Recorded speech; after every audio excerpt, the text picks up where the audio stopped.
Welcome home, ClickChauffeur users. In today's tutorial, I will show you how to set the map to focus on your specific location, because you want your clients to easily find and book your services.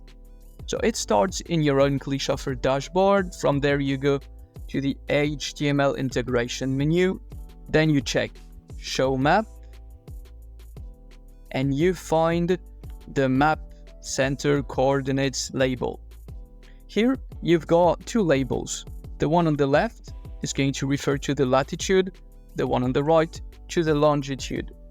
For example, if you want to center the map on your city or business address, visit Google Maps and click on your desired location. The coordinates will then appear to the format like the one you can see right there, with some figures on the left, some figure on the right. And again, this one on the left would be the latitude and this one the longitude. Then you can decide if you want to zoom in or out by adjusting the zoom level from 1 to 10.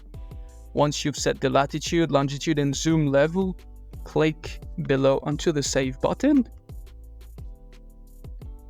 to apply the changes. This is all there is to know, really.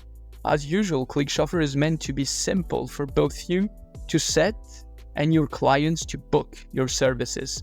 In that regard, remember, a well-centered map can greatly improve your client's booking experience. Thanks for watching and see you in the next video. Keep your map centered, your business aligned, and your clients happy.